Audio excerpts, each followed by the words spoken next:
сайри олам, нигоҳе ба мавзеъҳои таърихии ҷаҳон. сайри олам, назаре ба фарҳанг, тамаддун ва маданияти волои инсоният. сайри олам, тамошои манзараҳои дилфиреби сайёра. сайри олам, нигоҳе ба табиати афсункору мавзеъҳои ғайриоддӣ. сайри олам, муҳаббат, самимият ва дӯстиву рафоқат. сайри олам, назаре ба умқи таърихи башарият. ин ҳамаро дар барномаи сайри олам бо меҳрона разоқзода аз радиои Тоҷикистон пазиро бошед.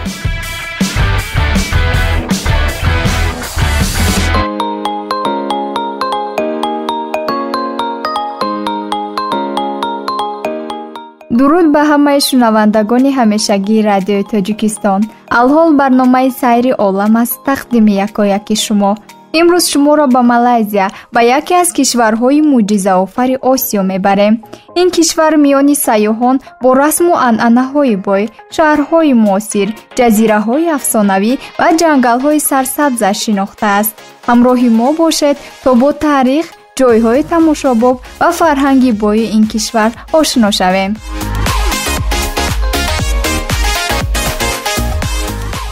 Малайзия кишваре дар Осиёи ҷанубу шарқӣ буда аз ду қисмат иборат аст. Малайзияи ғарбӣ ки қисми нимҷазираи Малакка ва Малайзияи шарқӣ ки қисми шимолу шарқии ҷазираи Калимантанро ишғол мекунад. ҳар ду қисмат бо фарҳанг ва муҳити худ фарқ мекунанд, аммо якҷоя симои кишвари нотакрори Малайзияро месозанд. дар Малакка Малайзия бо Таиланд ва дар Калимантан бо Индонезия ҳамсарҳад аст. гулугоҳи Малакка нимҷазираи Малайзияро аз ҷазираи Суматраи Индонезия ҷудо мекунад. масоҳати Малайзия 329,847 километри квадратӣ буда, аз ин ҷиҳат дар ҷаҳон ҷойи 65-умро ишғол мекунад. пойтахташ шаҳри машҳуру овозадори Куала-Лумпур аст ва шаҳрҳои машҳуртаринаш Чаҳорбаҳру, Ипох ва Кучинг мебошанд. шумораи аҳолии кишвар тақрибан 35,6 миллион нафарро ташкил медиҳад. суръати афзоиши аҳолӣ дар ин кишвар дар сатҳи миёна қарор дошта, тақрибан 1,2% дар як сол аст. забони расмии мамлакат забони малаӣ аст, аммо забони англисӣ, чинӣ, ҳиндуӣ ва дигар забонҳо низ инҷо васеъ истифода мешаванд. воҳиди пулии кишвар рингити Малайзия аст. бахши маълумоти аҷиб.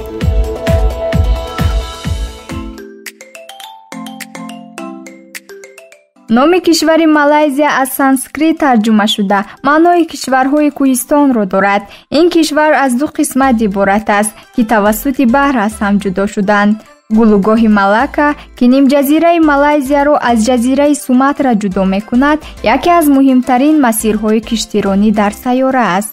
тақрибан 60% Малайзияро ҷангалҳо фаро мегиранд. дар 1 гектар ҷангали Малайзия то 240 намуди дарахтони гуногун вуҷуд доранд. дар Малайзия беш аз 700,000 ҳамдуна зиндагӣ мекунад. ҳар рӯз тақрибан 450,000 нафар сарҳади байни Малайзия ва Сингапурро убур мекунанд. танҳо нисфи сокинони Малайзия зодаи ин кишвар ҳастанд. боқимондаи аҳолӣ муҳоҷирон мебошанд. тақрибан 20% тамоми намудҳои маъмули ҳайвоноти сайёра дар заминҳои Малайзия вомехӯранд. дар Малайзия калонтарин навъи мори заҳрнок кобра сайд карда шудааст, ки дарозии он ба 5,7 метр мерасед. манораи Менараи Малайзия баландтарин манора дар Осиё аст ва аз ин ҷиҳат дар ҷаҳон ҷойи 4-умро ишғол мекунад.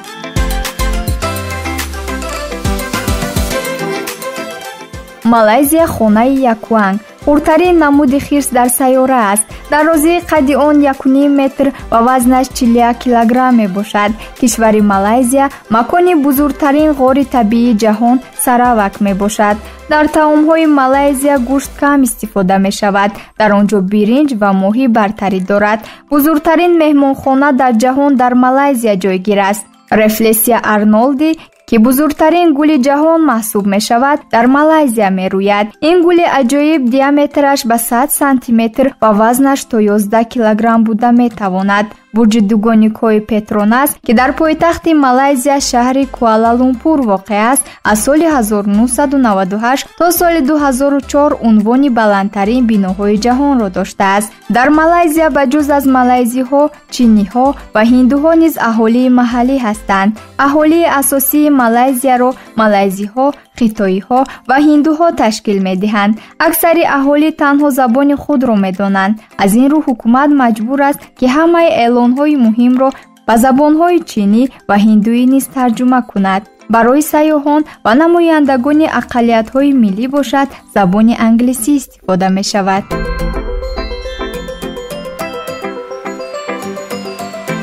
парчами Малайзияро Муҳаммад Ҳамза, меъмори 29 сола дар соли 1963, ки дар таҳияи парчам озмун эълон шуда буд, таҳия кардааст.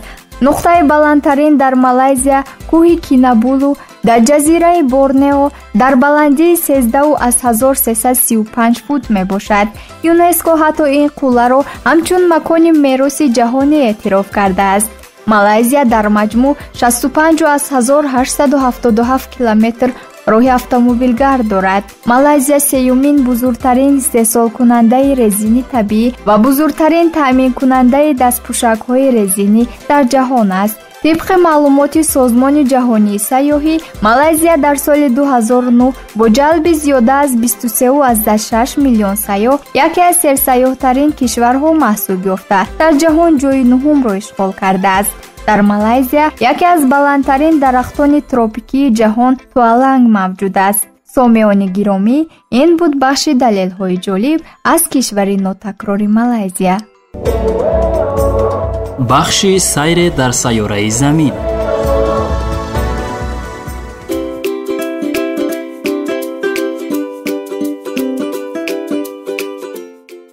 برج دوگانیک‌های پتروناس.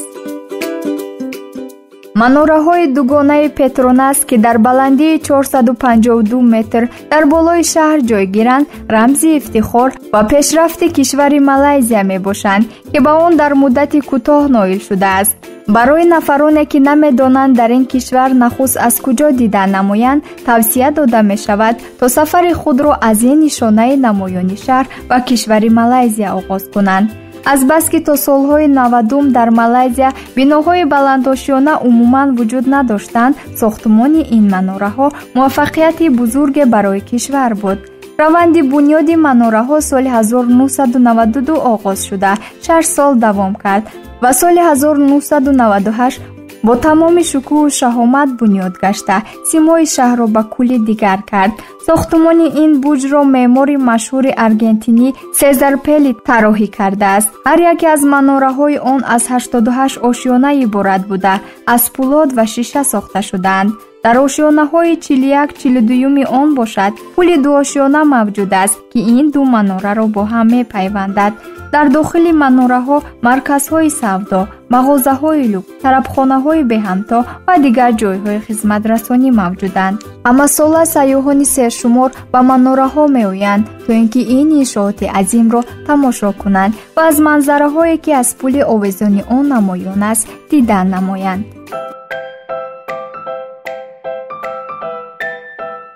آثارخانه بحری در ملکه. در برابر دیگر یادگاری‌های فرهنگی و تاریخی در شهر ملکه، باز یک جاذبه جالب کشور مالزیا آثارخانه بحری موجود است. ملکه در دوره‌های پیشین همچون یک مرکز مهم تجارتی در شرق دور خدمت می‌کرد که به واسطه بندرهای خود با کشورهای گوناگون جهان از جمله چین، هندوستان و اروپا ارتباط داشت. این آثارخانه به تاریخ بحرنوردی و نقش مهم ملکه در تجارت بین المللی بخشیده شده است. آن در داخل یک کشتی بزرگ چوبی ساخته شده است که نسخه دقیق برقرار شده کشتی پرتغالیا فلور د لا مار می باشد. درازی کشتی 36 متر و برش باشد 8 متر را تشکیل می دهد. این کشتی طول 9 سال در رویدادهای مهم تاریخی شرکت کرده است، اما در سال 1511 در تلاش از ملکه خارج کردن گنجها غرق گشته است. بعدتر قرار داده شد که نسخه کشتی از نو ساخته شود و آن را به آثارخانه تبدیل دهند. ин осорхона дорои якчанд толорҳои намоишӣ мебошад, ки дар онҳо таърихи баҳрнавардӣ, киштиҳои қадимӣ, нақшаҳои тиҷоратии Малакка, ҳуҷҷатҳои муҳими таърихӣ, коллексияҳои чинӣ, матоъҳои гаронбаҳо, аксҳо, либосҳои ҳарбӣ ва ғайра ба намоиш гузошта шудаанд. осорхонаи баҳрии Малакка яке аз маконҳои машҳури сайёҳии шаҳр мебошад ва ҳар сол ҳазорон меҳмононро ҷалб мекунад. боздид аз ин осорхона ба сайёҳон имконият медиҳад, ки дар бораи таърихи кишвари Малакка ва нақши калидии он дар рушди иқтисод ва фарҳангии минтақаҳои Осиё маълумоти бештар гиранд. дар боғи назди осорхона боз як экспонати дигар, киштии посбонии Шри-Тренгауи солҳои 60-уми асри гузаштаро дидан мумкин аст. бо рафтан ба осорхонаи баҳрӣ ҳамзамон метавон аз ин ёдгории таърихӣ низ дидан кард. сомиёни иззатманд, барномаи навбатии сайри олам буд тақдими шумо. дар таҳияи барнома саҳм доштем ман муҳаррир ва робӣ Меҳрона Разозода, коргардон Илҳом Кенҷаев. то барномаҳои дигар саломату сарбаланд бошед. бо мавҷи радиои Тоҷикистон бимонед ва бо барномаҳои ҷолиби он ҷаҳонро ба таври дигар нигаред.